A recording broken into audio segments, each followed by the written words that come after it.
Bismillahirrahmanirrahim. Salatu wassalamu ala rasulillah. Mabad. Assalamu alaikum wa rahmatullahi wa barakatuh. My name is Suleiman Muhammad Walmasi, the usual chemistry teacher. Here is our SS2 chemistry class, where we are going to be looking at the continuation of the topic we have started earlier, which is chemical combination.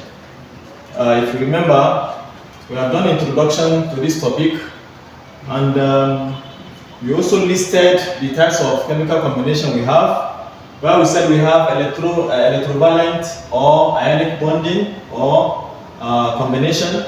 We also have covalent bonding. From what we have been told and the note we have taken, we are informed that these two bondings or chemical combinations are the two main types and most important type of bonding. And really, that is very correct, because most of the chemical combinations you go through in chemistry are either electrovalent or covalent bonding or type of bonding. So the next other ones that we have are the coordinate covalency, which is also called dative bond. Then we also have hydrogen bond, metallic bond, and van der Waals forces. So now, due to time schedule, we are going to be limiting ourselves to covalent and the coordinate bonding for today. Earlier in the class before the vacation, we have looked at electrovalent bond. In electrovalent bond, we said it has to do with transfer of electrons between metals and non-metals. While for covalent bond has to do with transfer and what? It has to do with sharing, not transfer. That's why we said electrons are not transferred but are what? But are shared, which is the direct opposite of electrovalent, which has to do with transfer of electron. That shared electrons are contributed by the reacting atoms. Both the atoms that are being shared, each contributes a particular number of electrons in the sharing. That it also results in what you call overlap. For the sharing to take place, there must be an overlap. The sharing of electrons occurs between electronegative atoms and atoms of the same element. Another thing that is peculiar to this covalent bonding is that this bonding takes place between only electronegative atoms, and in most cases atoms of the same element. For instance, we have an example, hydrogen molecule. You can see it is hydrogen. Then we also have chlorine molecule, that is chlorine. Then oxygen molecule, that is oxygen. You should know that in the electron sharing, as far as hydrogen is concerned, hydrogen we know has what we call variable oxidation number, either plus or sometimes minus. So in this case now, it appears as minus. That is why it is being what? It is being shared. So how does the bonding takes place? We have hydrogen atom, another hydrogen atom. Now when they come, this hydrogen atom needs one for it to be stable. From what we have learned in our previous class, we said the first shell of an atom carries maximum of 2 electrons, while the subsequent ones carries maximum of 8 electrons. So as far as those electrons are not complete in that shell, the atom is assumed not to be stable. It is staggering, just the way I used to describe to you. So you can see that hydrogen here needs 1 electron.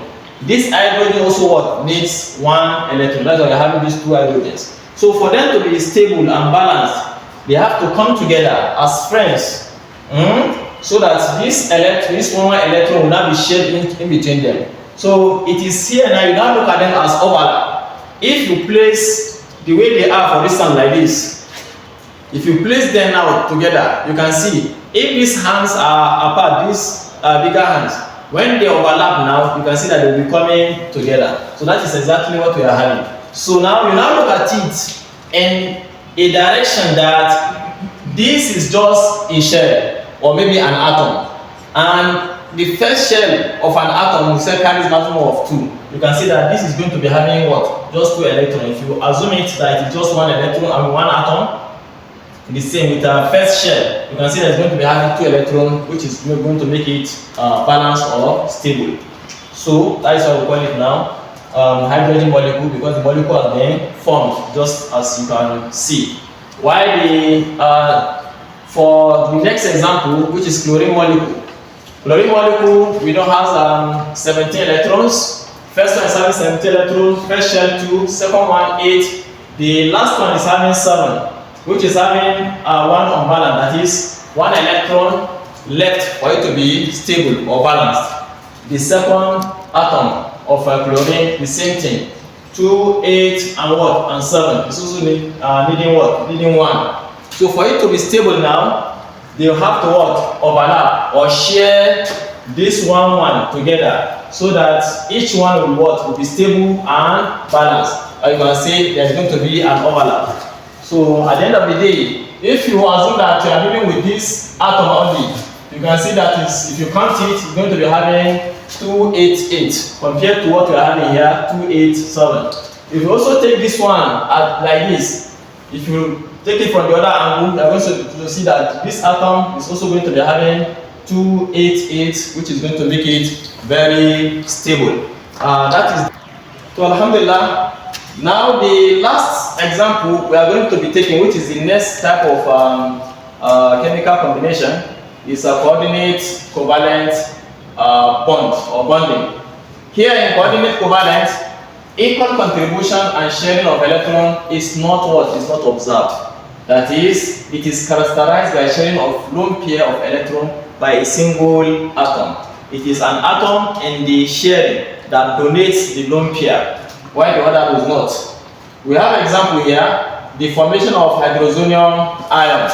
If you are trying to form hydrozonium ion is formed between water molecule and the proton of hydrogen.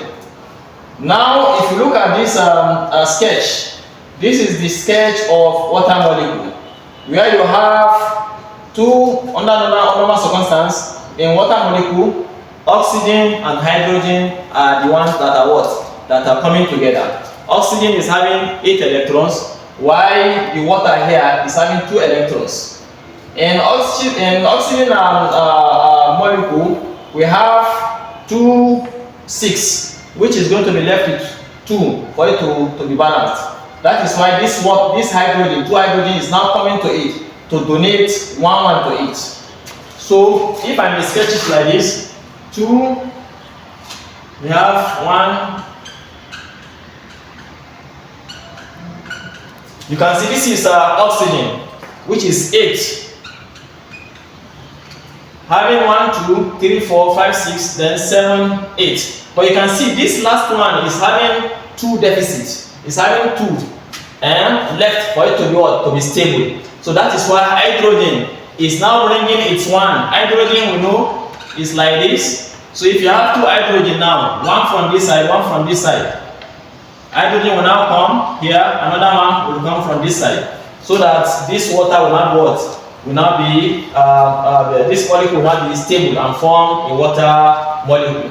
So now for you to form this hydrozonium ion, what you just need is a proton, which is hydrogen proton or ion, and that is going to combine with the water molecule so as to form the hydrozonium ion. So this is what you can see here. The hydrogen atom here, hydrogen ion here, is now going to be combining with the water molecule to form hydrozonium ion. So this is going to be the sketch now after the combination. You have normally the way water is here. The hydrogen here is now coming up here with a positive charge here. This positive charge here is telling you that if, for instance, you want to argue that why is this one here, which is going to make it to look somehow. If you decide to remove this proton, you are going to be having your water as usual. But if you add it to it, just for you to form hydrozonium ion, that is why this proton has to be added here. So as to tell you that the formation of hydrozonium ion needs a proton of hydrogen to be added to water molecule so as to form this compound here.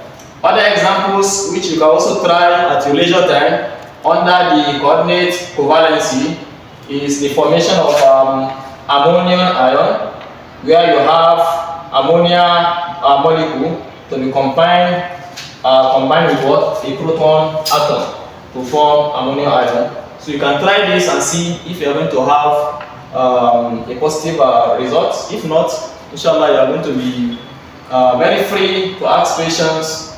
And inshallah, we are going to prefer a solution to it. We make Allah subhanahu wa ta'ala to make it very easy. Assalamu alaikum wa rahmatullahi wa barakatuh.